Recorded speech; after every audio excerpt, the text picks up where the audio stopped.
Welcome proteins एक और video आपके लिए अभी लेके आ गए हैं। ये प्रीवियस ईयर क्वेश्चन पेपर का जाहिर सी बात है कि हर साल जो है इसी पैटर्न में क्वेश्चन पूछे जाते हैं और बहुत सिमिलर होता है, थोड़े बहुत जो है हमें चेंज देखने को मिलते हैं। अगर आपने प्रीवियस ईयर अच्छे से करा हुआ है तो आपको बहुत ही हेल्प होगा। आपके पास अभी कम टाइम है और ये अच्छा तरीका है तैयारी करने का। पहला क्वेश्चन अभी हम यहाँ देखेंगे, इनमें से कौन पादप हार्मोन है। पादप हार्मोन बोले तो पेड़ पौधे में पाया जाने वाला इंसुलिन जो होता है वह इंसानों में पाया जाता है, थायरोक्सिन भी इंसानों में और एस्ट्रोजन तो लेडीज में, इंसानों में। ऐसे में साइटोकाइनिन ही ऑप्शन बचता है। यही ऑप्शन क्या है सर आपका, पादप हार्मोन है। तो साइटोकाइनिन, और वैसे भी आपको पता होगा ऑक्सिन, साइटोकाइनिन, जिबरेलिन, ये सब पादप हार्मोन के नाम है। जो नेक्स्ट क्वेश्चन है वो है सुरंगम किस राज्य का जल संग्रहण व्यवस्था है। तो आपको पता होना चाहिए कि सुरंगम जो है वो केरला और कर्नाटका दोनों जगह है, लेकिन यहाँ पर किसी एक ऑप्शन को चुनना है तो हम कर्नाटका के साथ जाएंगे। लेकिन मैं आपको बता दूं कि दोनों सही होना चाहिए, पता नहीं ऐसे ऑप्शन क्यों दिए हैं। यहाँ पर देखिए, ये देखिए गूगल में आप देख सकते हैं और दृष्टि के वेबसाइट पे है ना, ये मौजूद है। लिखा हुआ है क्या, द सुरंगम और the Suranga is usually found in northern Kerala and southern Karnataka. ठीक है, दोनों जगह ये पाया जाता है।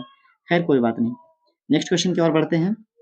अगला क्वेश्चन है कि दांत के साफ करने के लिए जो हम दांत मंजन का उपयोग करते हैं, है ना, वो कैसा होता है। तो आपको पता होना चाहिए कि हमारे जो मुंह के अंदर जो है अम्लीयपन होता है, उसको खत्म करने के लिए क्षारीयपन होना चाहिए, क्योंकि अम्ल क्षार मिलेंगे तो लवण तथा जल बनेगा। ठीक है, तो वो कैसा होता है, क्षारीय होता है। ठीक, अगले क्वेश्चन की ओर बढ़ते हैं। किसी लेंस द्वारा उत्पन्न आवर्धन का ऐसा मात्रक क्या होता है। तो आवर्धन जो होता है वस्तु की ऊंचाई, प्रतिबिंब की ऊंचाई बट्टे वस्तु की ऊंचाई होती है।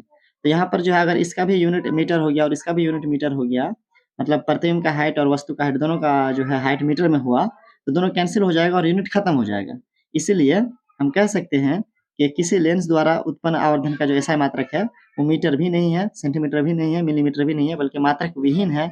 उसमें कोई मात्रक होता ही नहीं है, मात्रक विहीन है। ओके, यही सही ऑप्शन हो जाएगा। अगले क्वेश्चन की ओर बढ़ते हैं। क्लोरीन के परमाणु की बाह्यतम कक्षा में इलेक्ट्रॉन की संख्या कितनी होती है। तो आपको पता होना चाहिए जो क्लोरीन है वो कितना नंबर पे है, 17 नंबर पर है। पहले में 2 इलेक्ट्रॉन, दूसरे ऑर्बिट में 8 और तीसरे में 7। तो बाह्यतम कक्षा में कितने हो जाएंगे, बाह्यतम कक्षा में आपको 7 हो जाएंगे। सही आंसर इसका सी हो जाएगा। अब हम बात करते हैं नेक्स्ट क्वेश्चन की ओर।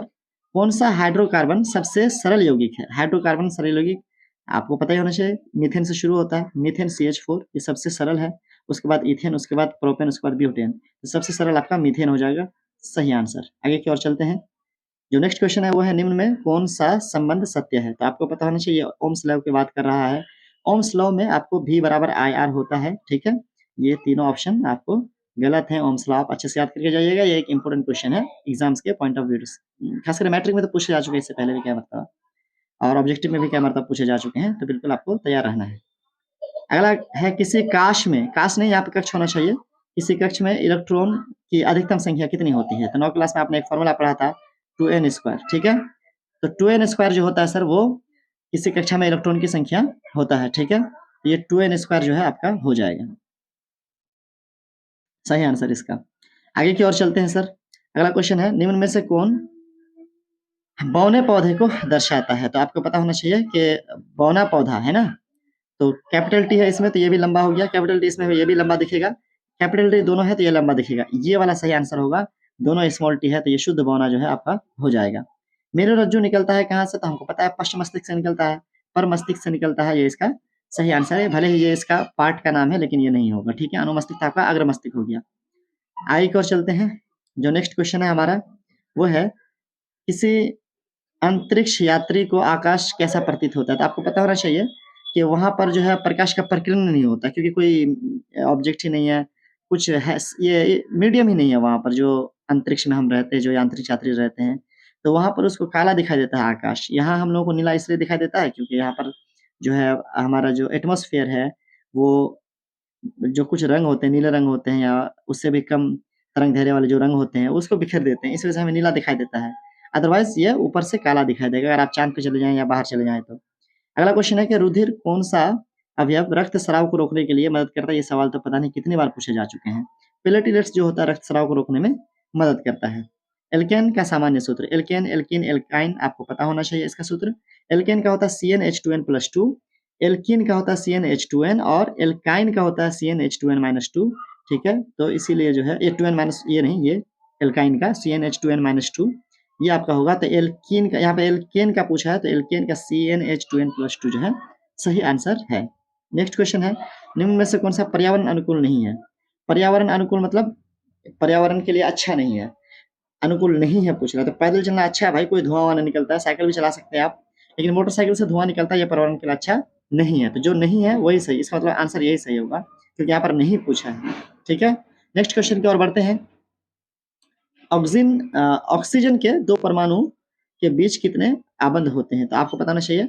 ऑक्सीजन 8 नंबर का एलिमेंट है, तो ये 2 इलेक्ट्रॉन का जो है शेयरिंग करता है अपने ऑक्सीजन के बीच में, तो इसके पास डबल बॉन्ड होते हैं। यानी हम कह सकते हैं कि द्विबंध जो है, द्विआबंध ऑक्सीजन के बीच में होता है। आगे की ओर चलते हैं। अगला क्वेश्चन है आपको कि स्वपोषी पोषण के लिए आवश्यक है। तो स्वपोषी पोषण के लिए क्या आवश्यक है भाई? पर्ण रहित बोले तो क्लोरोफिल, क्लोरोफिल तो चाहिए, हरापन, सूर्य का प्रकाश, सनलाइट चाहिए, कार्बन डाइऑक्साइड चाहिए, इनमें से सभी, मतलब ये सही जवाब हो जाएगा, इनमें से सभी जरूरी है स्वपोषी के लिए, अपना खाना खुद बनाने के लिए। आगे चलिए, नेत्र में प्रवेश करने वाली प्रकाशीय किरणें का अधिकांश अपवर्तन कहाँ होता है? ये सवाल पहले पूछे जा चुके हैं और ये बहुत ही अच्छा सवाल है। जो नेत्र हम लोग जो है बनाते हैं ऐसे ऐसे करके, ये जो उभरा हुआ भाग होता है ना, ये इधर लेंस होता है, ये जो उभरा हुआ भाग होता है, ये हिस्सा है ना, इस वाले हिस्से को हम लोग कॉर्निया कहते हैं, और कॉर्निया में सबसे ज्यादा जो है अपवर्तन होता है। तो यहाँ पर जो है कॉर्निया का बाहरी पृष्ठ एक ऑप्शन दिया है आपको, ठीक है, और उसके बाद एक ऑप्शन दिया है अभिनेत्र लेंस पर, नेत्रोद में और दृष्टि पटल पर। तो यहाँ पर जो है कॉर्निया के बाहरी पृष्ठ में सबसे ज्यादा अपवर्तन हमें देखने को मिलता है। चलिए अगले क्वेश्चन की ओर बढ़ते हैं। ओजोन परत किस हानिकारक विकिरण से पृथ्वी को सुरक्षा प्रदान करता है? तो आपको पता होना चाहिए कि हमारे पृथ्वी पर 3 चीजें जो है हमें मिलती हैं सूरज से। उसमें से एक है अल्ट्रावायलेट रे, और एक है हम विजिबल लाइट, और एक है हमारा जो हीट है। ये 3 चीजें हमें मिलती हैं। तो इसमें से अल्ट्रावायलेट रे को जो है ओजोन जो है अवशोषित करता है। तो यहाँ पर ओजोन परत की अगर हम बात करें, तो अवरक्त कण को, विकिरण को नहीं, तापीय विकिरण को नहीं, बल्कि पारावैंगनी विकिरण को जो है रोकता है, ऑब्जर्व करता है, और हमारे पृथ्वी को सुरक्षा देता है। इससे बीमारियां होती हैं कैंसर और मोतियाबिंदु। ठीक है, चलिए आगे चलते हैं अगले क्वेश्चन की ओर। अगला क्वेश्चन है, निम्न में से कौन सा स्वच्छ ऊर्जा स्रोत है? स्वच्छ ऊर्जा स्रोत मतलब जिसमें धुआं हुआ कम निकलता हो। तो कोयला, इससे तो धुआं निकलता है अच्छा खासा, लकड़ी से भी। प्राकृतिक गैस से कम निकलता है, और ये आपका सही आंसर हो जाएगा। ठीक है, आय की ओर है कि निम्न में कौन सा उभयलिंगी जंतु है? उभयलिंगी का मतलब होता है कि जिसमें मेल और फीमेल दोनों पाया जाता है। तो भाई केचुआ में होता है मेल और फीमेल दोनों एक साथ ही में, एक ही जीव के अंदर, एक ही शरीर के अंदर दोनों होता है, मेल और फीमेल।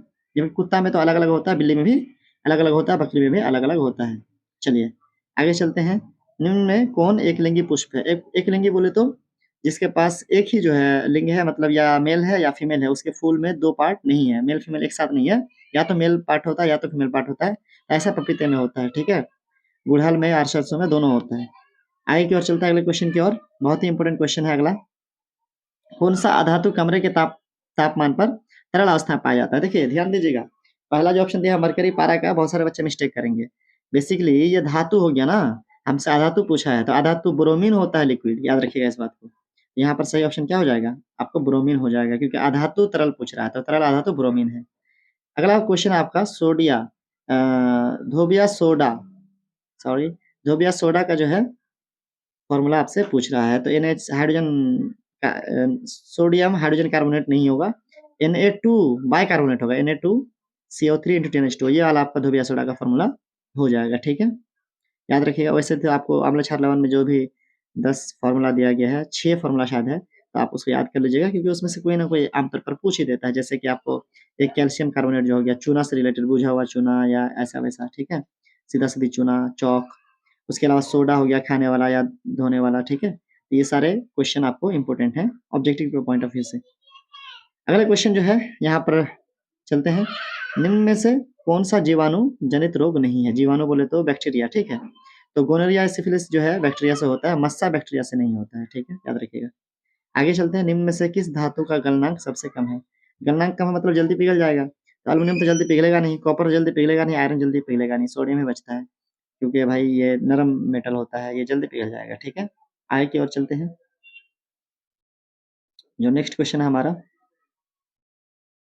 वो है रासायनिक अभिक्रिया के दौरान किसी पदार्थ में ऑक्सीजन का योग कहलाता है? ऑक्सीजन का जुड़ना। ठीक है, तो आपको पता होना चाहिए कि ऑक्सीजन का जुड़ना, अगर ऑक्सीजन जुड़ेगा तो क्या होगा? उपचयन होगा।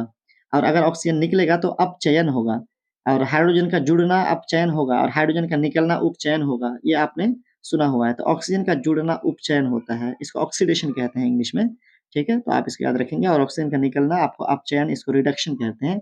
और अगर ये दोनों एक साथ हो रहा है तो रिडॉक्स रिएक्शन कहलाता है। आगे की ओर चलते हैं, नेक्स्ट क्वेश्चन की ओर। कौन-सा परंपरागत ऊर्जा स्रोत है? देखिए, इससे भी सवाल कई मर्तबा देखे जा चुके हैं। परंपरागत ऊर्जा के स्रोत या गैर परंपरागत ऊर्जा के स्रोत, जो कि आपके जो है लास्ट चैप्टर में से होगा शायद, केमिस्ट्री या बायोलॉजी में लास्ट चैप्टर में ऐसा होगा ये।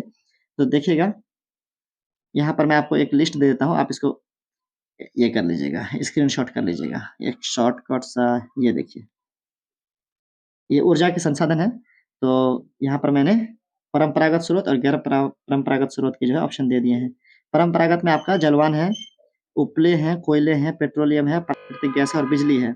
गैर परंपरागत में आपको सौर ऊर्जा है, पवन ऊर्जा है और ज्वारीय ऊर्जा है, बायोगैस है और परमाणु ऊर्जा है, ठीक है? तो आप इसको जो है क्या कर सकते हैं, स्क्रीनशॉट कर सकते हैं। चलिए क्वेश्चन की ओर बढ़ते हैं। यहाँ पर हमारे पास ऑप्शन क्या-क्या है देख लेते हैं हम। तो हमारे पास परंपरागत पूछा है, तो बायोमास जो है परंपरागत है, जबकि आपको नाभिकीय ऊर्जा या भूतापीय ऊर्जा नहीं है, ठीक है?